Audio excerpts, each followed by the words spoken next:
Welcome to the 1 Year Bible, the entire Bible in 1 year, cover to cover. January 7th. Today's reading is Genesis chapters 19 through 21.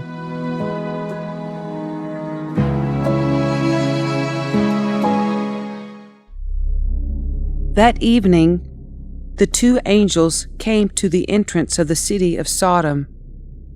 Lot was sitting there, and when he saw them, he stood up to meet them. Then he welcomed them and bowed with his face to the ground. "My lords," he said, "come to my home to wash your feet, and be my guests for the night. You may then get up early in the morning and be on your way again." "Oh no," they replied, "we'll just spend the night out here in the city square." But Lot insisted, so at last they went home with him. Lot prepared a feast for them, complete with fresh bread made without yeast, and they ate. But before they retired for the night, all the men of Sodom, young and old, came from all over the city and surrounded the house. They shouted to Lot, "Where are the men who came to spend the night with you? Bring them out to us so we can have sex with them." So Lot stepped outside to talk to them, shutting the door behind him. "Please, my brothers," he begged, "don't do such a wicked thing. Look, I have 2 virgin daughters. Let me bring them out to you, and you can do with them as you wish. But please leave these men alone, for they are my guests and under my protection." "Stand back," they shouted. "This fellow came to town as an outsider, and now he's acting like our judge. We'll treat you far worse than those other men." And they lunged toward Lot to break down the door, but the 2 angels reached out, pulled Lot into the house, and bolted the door. Then they blinded all the men, young and old, who were at the door of the house, so they gave up trying to get inside. Meanwhile, the angels questioned Lot. "Do you have any other relatives here in the city?" they asked. "Get them out of this place. Your sons-in-law, sons, daughters, or anyone else, for we are about to destroy this city completely. The outcry against this place is so great it has reached the Lord, and he has sent us to destroy it." So Lot rushed out to tell his daughters' fiancés, "Quick, get out of the city! The Lord is about to destroy it." But the young men thought he was only joking. At dawn the next morning, the angels became insistent. "Hurry," they said to Lot. "Take your wife and your 2 daughters who are here. Get out right now, or you will be swept away in the destruction of the city." When Lot still hesitated, the angel seized his hand and the hands of his wife and 2 daughters and rushed them to safety outside the city, for the Lord was merciful. When they were safely out of the city, one of the angels ordered, "Run for your lives, and don't look back or stop anywhere in the valley. Escape to the mountains, or you will be swept away." "Oh no, my lord," Lot begged. "You've been so gracious to me and saved my life, and you have shown such great kindness. But I cannot go to the mountains. Disaster would catch up to me there, and I would soon die. See, there is a small village nearby. Please, let me go there instead. Don't you see how small it is? Then my life will be saved." "All right," the angel said, "I will grant your request. I will not destroy that little village. But hurry, escape to it, for I can do nothing until you arrive there." This explains why that village was known as Zoar, which means little place. Lot reached the village just as the sun was rising over the horizon. Then the Lord rained down fire and burning sulfur from the sky on Sodom and Gomorrah.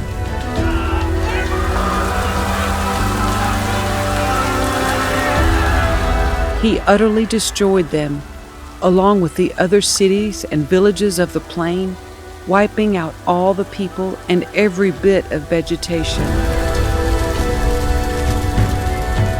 But Lot's wife looked back as she was following behind him, and she turned into a pillar of salt.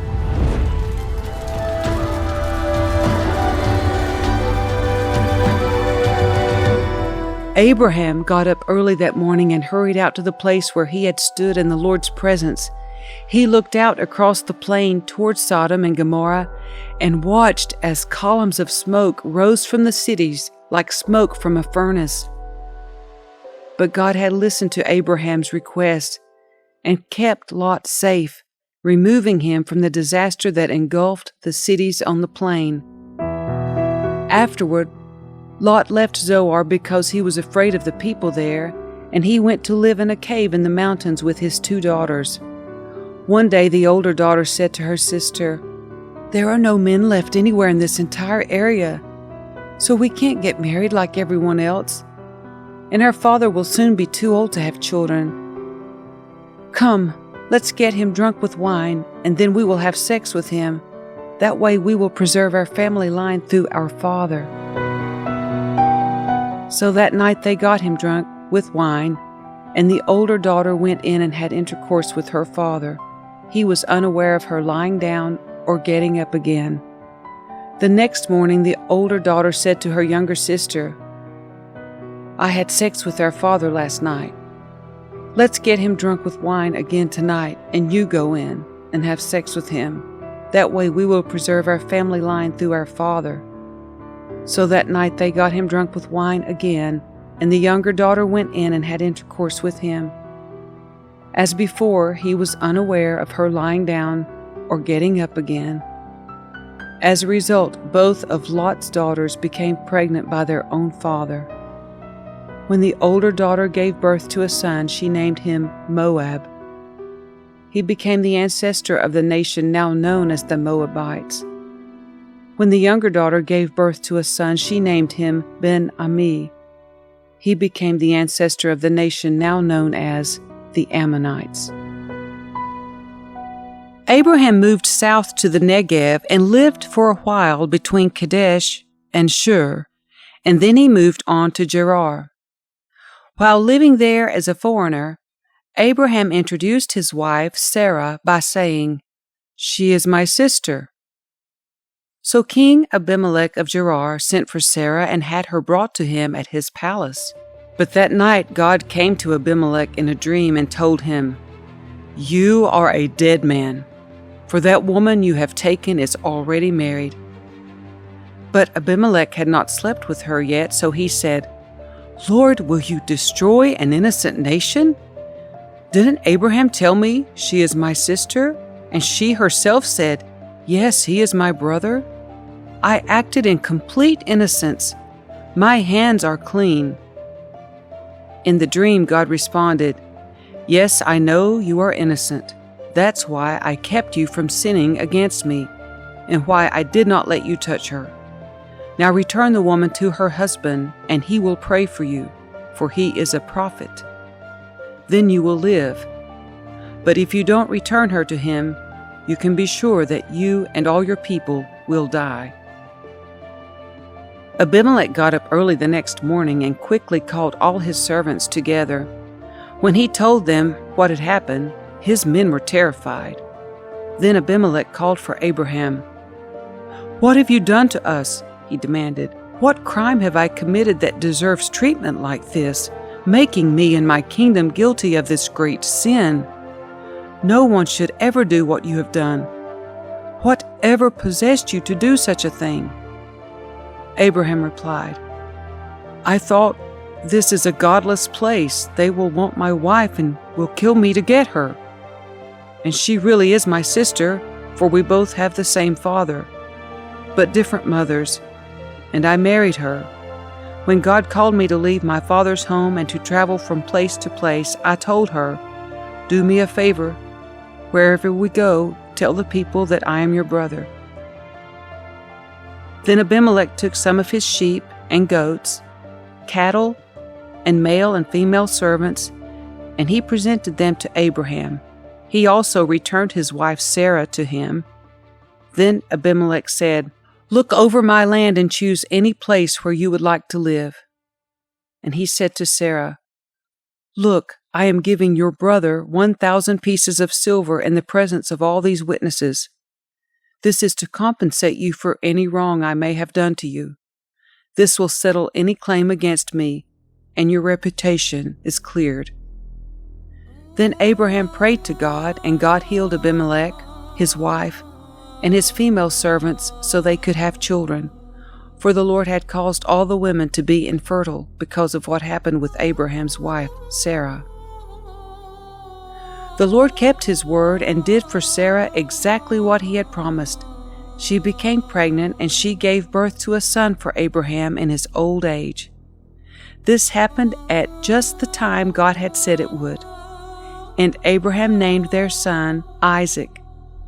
8 days after Isaac was born, Abraham circumcised him as God had commanded. Abraham was 100 years old when Isaac was born. And Sarah declared, "God has brought me laughter. All who hear about this will laugh with me. Who would have said to Abraham that Sarah would nurse a baby? Yet I have given Abraham a son in his old age."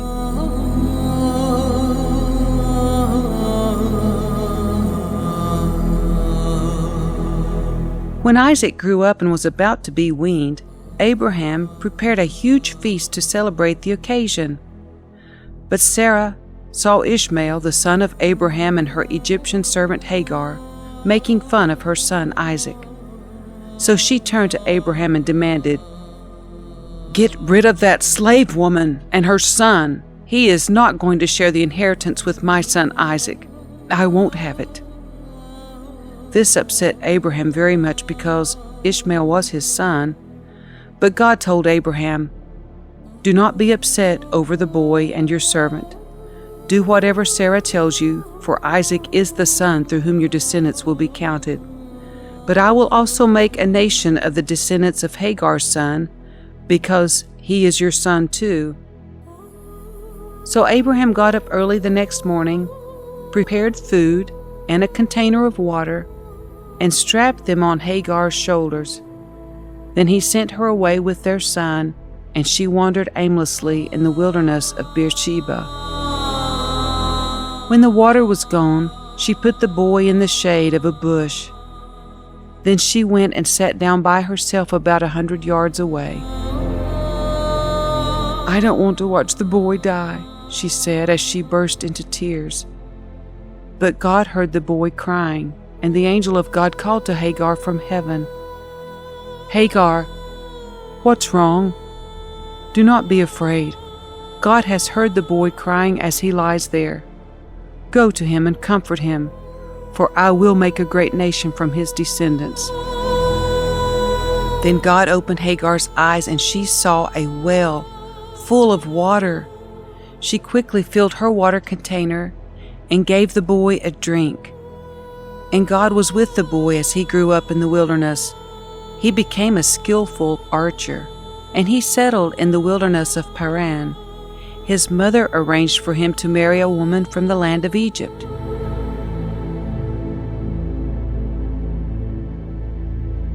About this time, Abimelech came with Phicol, his army commander, to visit Abraham.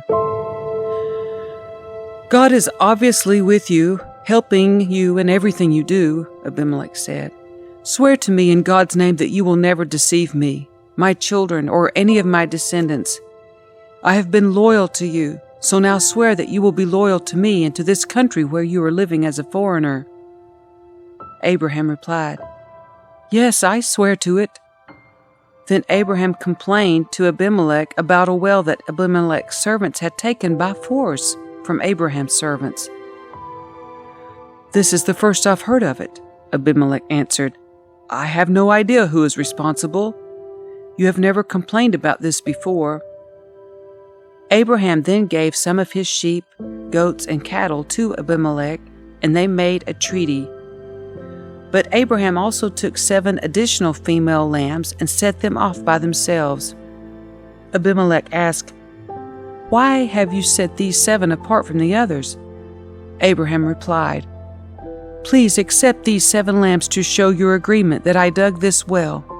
Then he named the place Beersheba, which means well of the oath, because that was where they had sworn the oath. After making their covenant at Beersheba, Abimelech left with Phicol, the commander of his army, and they returned home to the land of the Philistines. Then Abraham planted a tamarisk tree at Beersheba, and there he worshipped the Lord, the eternal God. And Abraham lived as a foreigner in Philistine country for a long time.